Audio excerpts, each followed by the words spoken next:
So recently, my brother and I just finished filming our short film, The Silent Clink.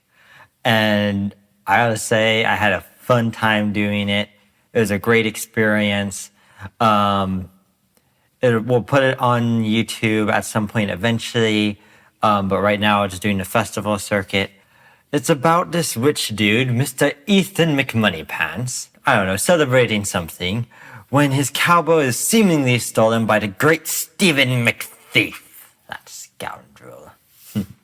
It's a fun little screenplay my brother wrote. He had to adapt it from a play first, but it was a fun little short film he wrote, and it's a comedy. It's a great laughs, great time, and we hope it'll do well in the stuff we submit it to. But in the process of making it, there were a few things that I would have done differently. So next time going forward, I will do them differently. So that way things go smoother and things go easier. So one of the first things that would be done differently is time. So for us, we had a limited amount of time because we were trying to finish it up. So we started just before June started. So end of May. And we had until the end of June to get this film completely done, completely edited, and submitted. So that's something I do differently. I know one of the things towards the end, as we were editing, was I procrastinated a little bit, so that pushed us way closer to the deadline than we needed to be. I think we turned it in the day before the deadline, so we're really too close, and that's on me. So that's something I do differently. If you have a deadline, don't don't push it. Get it done with plenty of time to spare. Other thing is that we did well with limited resources. This also ties into the time. So something I do is schedule ahead in advance if you can. So I put out the crew call a week before we started filming. And the casting call had gone out a little before that, but it was hard to get actors, and we wanted original actors because they've performed this play, The Silent Clink. It wasn't called that, but we've performed it before on stage, and we wanted to get the original actors for it. But because of the summertime, we weren't able to get them, so I wound up acting in it as well as my brother, who was directing it. So we have two above the line people in the film, and honestly, that's fine as long as you got strong crew to support you. But that's definitely something to do different in the future, is plan ahead. So that way your cast and your crew can have their schedules cleared out and available for when you're filming. And for the crew, very grateful to Savannah Tech. I have some great connections there via my film teacher, Mr. Grace. But they recently got another teacher there. His name's Gio. He teaches the set construction class. And without his class, I'm not sure we could have gotten the film done, but luckily he was very willing to help, because on set actually filming is better experience for the class than just learning about it and doing the class exercises. So luckily it all worked out in the end, and because of the class we were able to get it done and get a lot done. But yeah, preferably we would have scheduled in advance, already have most of our team there, and then we would have just invited his class to come assist. The other thing I do different is I would film differently. So because we were short on time, so usually in the film one we go at least 8 to 12 hours. Typically I think it's closer to 12, so long days. But we didn't have too much time. We only had effectively 8 to 6. Not 8 to 6, 8 to 4, both days we filmed. And preferably would have been longer, but we had a time crunch. So because of that, I decided, hey, as we film, let's do a documentary style I did on a film I worked on not too long ago, and we'll bounce between characters and we'll focus track. And it was a good idea in my head, but then I got to the editing room and I was all like, oh, this is not working at all. And yeah, I didn't like it, so I didn't use a lot of that footage there of the bouncing back and forth documentary. And the other thing was when we got our coverage, so coverage is making sure you get plenty of angles of everything that happens in the scene. we did most of we didn't move the camera much. We just had like focus the camera on one actor, follow them, focus the camera on another actor, follow them. And honestly, that's fine, just sitting there and following because there was some walking around.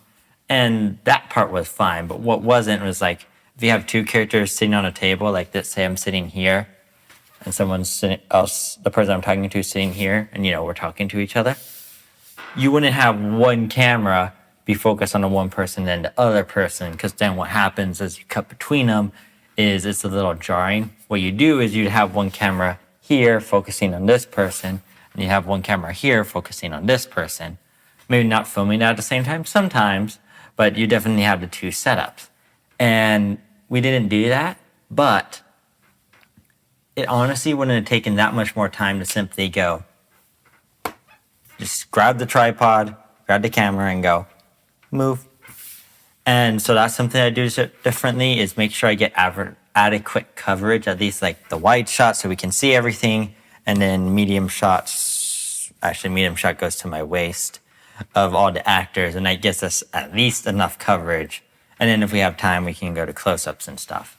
But that's something I didn't do so well that I would like to do better next time, is get proper coverage. And something that can help with that is multiple cameras. Now, I don't know why. I know in the film world this doesn't happen too much, but I know in TV world it does, because like those, they just come out like weekly, like The Mandalorian. They had like different teams for each for each episode. But when you're running that fast, something that can help speed up is multiple cameras, so you can get multiple angles at the same time. So it cuts down on workload. And I got to see this in action for myself just last week, actually. Again, we were at Savannah Tech helping out some friends film something. There's a play to raise awareness about gun violence that Mr. Grace's friend wrote. His name's Tim. So Tim wrote the play, but he also wrote a screenplay version, so a short film version. My brother Gavin said it was like 48 pages, so it was a lot of pages.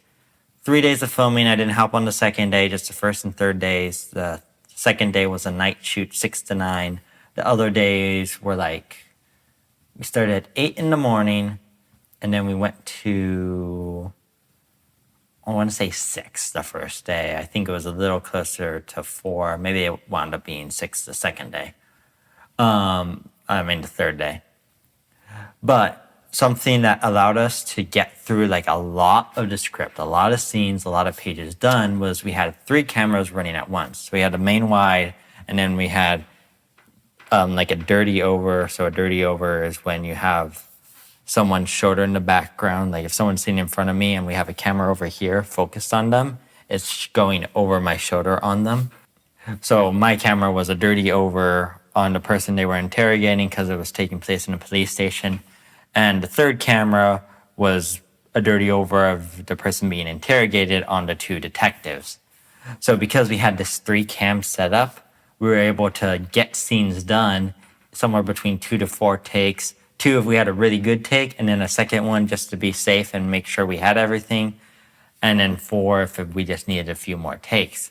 But that's still only 4 takes for one scene is still a lot better than, oh hey, I only have 1 camera, that means I got to get a wide, and again that's 2 to 4 takes. I'm just going to count 2 for now, but so no, this number can be doubled. But a wide, a medium on each person if we want singles, and that's already 8 different takes. And let's say the scenes were running 4 minutes long. That's a lot of time just right there. That's already double the time on one scene, even if it took 4 takes. So if you can run multiple cameras, it can help speed up the process. The main problem is color matching them, but if you use the same camera, it's not a problem at all. So that's something I might do differently if I have a big enough crew, is run multiple cameras at once to shorten time and get more done. And that's it. I definitely had a great time working on this set, and like I said, learned a lot to do differently next time. And I was surprised in the editing room, learning from as I'm watching the footage and putting it together, going, oh, don't do that next time. Do it differently next time. So you learn both in the production of it and the post-production of it. And hopefully we'll keep learning from it as well as we like submit it to these films, as we submit it to these festivals and get to see like audience reactions to it. And yeah, just keep refining the craft, just keep doing it. So if you're looking to be a filmmaker, then just get started with what you got, with what resources you have, even if it's just in your house with a phone and you're playing all the parts. That's got a place, especially if it's like skits like Daniel Thrasher or Daniel LaBelle and stuff. If you got funny, do it. Funny's great. But it doesn't matter what you're doing. If all you got is yourself and a phone and your house, do it, because you learn so much by doing, and it's the best way to get yourself out there and gain an audience and gain traction. So thank you for watching, and we'll see you next time.